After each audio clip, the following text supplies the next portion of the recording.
안녕하세요. 프랑스는 감금 오늘부로 시작입니다.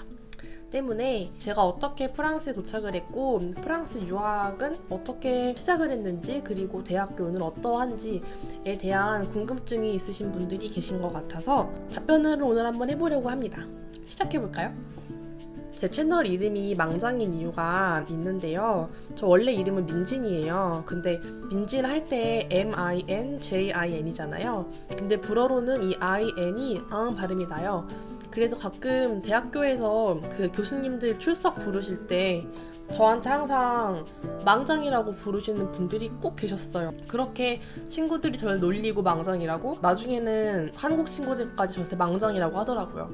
입에 잘 붙는데요, 그게. 그래서 저는 망장이 되었습니다. 저는 한국에서 불어불문학과 전공하고 있는 학생이었고 3학년 1학기 때 프랑스로 교환학생으로 왔죠. 6개월은 교환학생으로 하고 이제 남은 한 학기는 휴학을 내고 1년짜리로 갔다 오자 생각이 들어서 엄청 오랫동안 준비한 끝에 교환학생을 왔죠. 제가 어학을 한 곳은 루아르 지방의 앙제라는 도시인데 낭트 바로 옆에 있어요. 그래서 앙제는 되게 역사가 깊은 되게 작고 고요한 도시입니다. 저는 앙제에서 1년 반 동안 어학을 했는데요. 교환학생이 끝나고 개인적으로 공부하기 전에 잠깐 파리에서 지낼 때가 있었는데 할 것도 없고 하니까 이럴 거면은 배두라도 따자 푸젤사라는 사이트에 글을 올렸어요. 왜냐면은 친구가 아예 없었거든요. 그래서 그분이랑 막 얘기를 하다 보니까 근데 민진아, 너는 불어를 그렇게 배워서 왜 한국에 가려고 하니? 여기서 뭐라도 해보는 게 어때? 그런 말을 제가 들은 거죠. 근데 마침 그 당시에 교양 수업으로 미술사가 있었어요. 미술사를 들으면서 그 매력이 빠졌거든요, 되게. 내가 모르는 미술사라는 학문이 있고 우리의 삶과 연결이 되어 있는 멋진 학문이구나. 그거를 몸소 배우던 차에 그런 말을 들은 거예요. 그렇게 이제 결심을 약간 하게 된 거죠. 여기서 미술사 유학을 하면은 좋겠다, 되게 재밌겠다, 행복할 것 같았어요. 되게 해외에 그렇게 나온 건 처음이었고 처음에는 막 남의 집 대문도 사진으로 찍고 그 와중에 길거리에 있는 되게 오랜 집들, 그거를 보호하는 프랑스란 나라도 그렇고 그걸 계속 연구하는 것도 그렇고 그림 같은 거 하나하나에 되게 의미를 많이 두고 박물관이나 미술관 전시도 그랬고 되게 미술사 쪽으로 너무 발전한 나라에 있다 보니까 거기에 관심이 안 생길 수가 없더라고요. 그냥 이제 그때부터 그렇게 제가 조금 마음 한구석에 여기 남아서 미술사 공부를 한다면 어떨까라는 생각을 했던 것 같아요. 그런데 저희 집에는 어디 해외에서 유학한 가족은 아무도 없었거든요. 저한테 유학을 한다는 거는 약간 말도 안 되는 좀 남의 이야기였거든요. 돈도 문제고 한국에 있는 우리 엄마 아빠, 동생, 우리 강아지 어떡하고 현실적으로 어려운 부분이 많으니까 유학은. 그래서 원서를 써야 할 쯤 되었을 때 한 약 4개월 동안 부모님을 설득을 하기 시작했죠. 파리는 이제 한식당도 많고 하니까 제가 스스로 알바하면서 학교 다니면서 돈을 모을게요. 그러니까 뭐 돈에 대한 거는 걱정하지 마세요.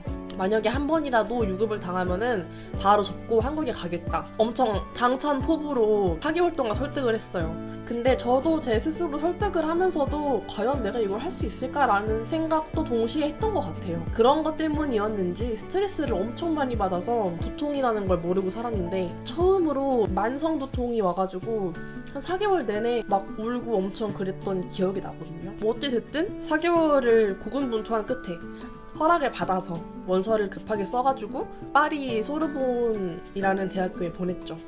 솔직히 대학교도 저는 파리 소르본 사대학에서 전공을 한 건데 대학교도 제가 막 뭘 알아보고 여기로 가야지 한 게 아니라 그냥 파리 소르본 내가 아는 유명한 대학교 그냥 그래서 그렇게 간 거였어요. 저는 한마디로 진짜 예정에도 없던 유학길에 오르게 된 거죠. 그렇게 해서 이제 2016년에 가을에 소르본에 1학년으로 다시 입학을 하게 되었는데 딱 1학년 처음 OT에 갔는데 대강당에 한 400명 정도가 넘게 앉아 있었어요. 근데 그 많은 400명 학생 중에 한국인은 저 하나고 일본인은 아예 없었고 중국인이 한 3, 4명 됐었나? 당황했죠. 그래서 이거 어떡하지? 이제 그때부터 약간 멘붕이 왔던 거죠.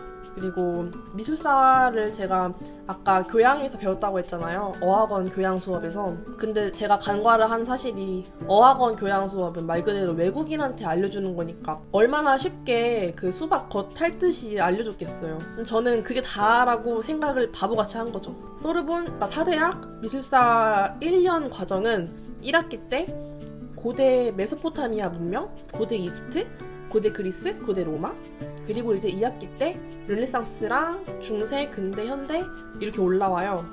저는 뭐 바로 입학하자마자 모네, 마네 이런 거 할 줄 알았는데 메소포타미아 많이 당황했죠. 미술사라는 학문 자체가 그 나라의 역사랑 종교 그리고 신화 이런 거를 모르면은 아예 그냥 바탕이 없는 거기 때문에 진짜 힘들었어요. 왜냐면은 프랑스 역사, 왕정, 뭐 공화정 이런 거 저는 지식이 아예 없었고 저 솔직히 한국어도 잘 모르거든요. 신화 같은 경우는 그리스 세라믹을 배우려면은 그 그림이 말하는 내용이 신화를 말하는 거거든요. 근데 저는 신화를 배운 적도 없고 배워봤자 초등학생 때 읽던 그리스 로마 신화 책 있잖아요. 그래서 그걸로 조금 아는 내용이 많이 있었는데 근데 이제 그것도 다 프랑스식으로 이름이 바뀌다 보니까 어려운 거죠. 예를 들면은 주스 그러면은 이거는 제가 대충 스펠링을 연상을 하니까 제우스 신인 거예요. 막 아실이 누구야? 그랬더니 아킬레스라는 거예요. 그리고 또 성경은 저는 원래 무교였고 성경의 시옷도 몰랐는데 중세 그림을 공부하려면은 성경을 모르면은 안 되는 거예요. 시험을 못 보니까 아예. 그때부터 성경을 혼자 공부를 했어요. 저는 그러다가 세례를 받은 케이스예요. 파리에서. 학교는 되게 발표랑 시험이 진짜 많았어요. 하루 걸러 하루 보는 그런 시스템이었는데 발표도 한 번 하려면은 최소 일주일은 잡아서 자료 조사를 한 다음에 질문을 던져야 돼요. 큰 넘버 1, 2, 3 그리고 그 안에 조그만 ABC 이렇게 들어가고 제가 던진 질문에 대한 답을 정렬을 해야 되는 거죠. 이런 프랑스식 방법도 저는 아예 몰랐고 와 처음에 잠을 못 잤어요. 아예 진짜로. 왜냐면 저는 대학교 다니면서 알바도 계속 서빙을 계속 했고 처음에는 살이 진짜 한 8kg 빠졌던 것 같아요. 한 3개월 동안 8kg? 진짜 힘들어서 안 이쁘게. 아무튼 지금은 어떻게 하다 보니까 시간이 흐르고 흘러 졸업을 했죠. 지금은 대학원에 있는 건데 미술 시장에 대한 거예요. 이것도 하게 된 게 되게 우연찮게 시작을 하게 된 건데요. 제가 2학년을 끝나고 여름방학일 때 한국에 돌아갔어요. 3개월 동안. 그래서 그때 아무것도 안 하기엔 좀 그렇고 하니까 돈을 벌자는 생각으로 갤러리 마침 인턴 공고가 올라와서 이제 서울에 있는 갤러리에서 짧게 일을 했죠. 왜냐면 그 갤러리스트 분이 프랑스인이시거든요. 근데 그 면접도 바로 된 게 아니라 원래 제가 여기서 있는 동안에 면접을 보러 가야 하는 상황이었는데 갤러리가 서울에 있으니까 못 가잖아요.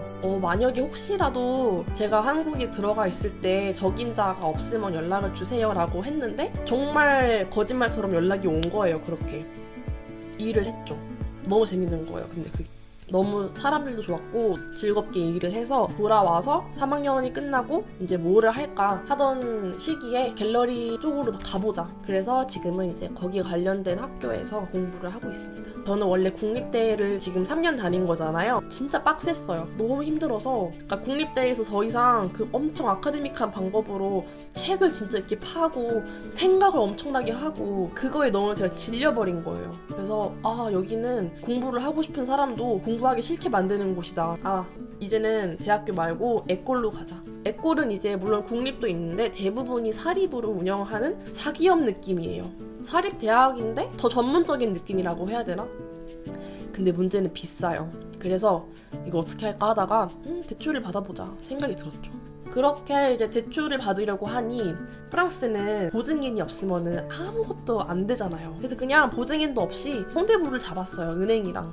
가서 나 보증인은 없지만 제가 여태껏 알바하면서 받은 월급 명세서 다 쭉 주면서 이제 나 한 달에 월급 이만큼 받고 있고 혹시 안 될까 했더니 막 고민을 해보더니 오케이 된다고 그렇게 일주일 만에 대출을 받았어요. 제가 느낀 건데 도전해봐서 안 되는 건 없는 것 같아요. 그러니까 공부든 대출이든 믿져야 본전이니까 해보는 게 좋은 것 같아요.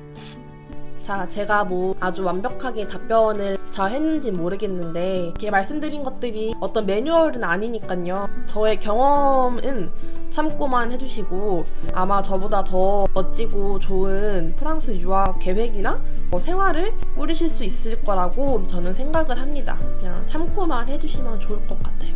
저도 지금 말하면서 동시에 느낀 건데 제가 드리고 싶었던 말은 그러니까 보증인이 없다고 해서 학교 수업이 너무 어렵다 벅차다고 해서 포기할 게 아니라 한번 해보지 뭐. 적어도 최선은 다해봐야 후회가 없고 시도를 해야 잘 되면은 내 덕분, 안 됐으면은 할 수 없지. 그냥 이런 것 같아요. 혹시 지금 영상을 보시는 분께서 프랑스 유학 생활이 이골이 났거나 너무 힘들어서 절망에 빠져 계신다면은 제 영상을 보시고 약간의 힘을 얻어 가시면 좋겠습니다. 혹시 또 질문 있으시다면 아래 댓글로 남겨주세요. 안녕.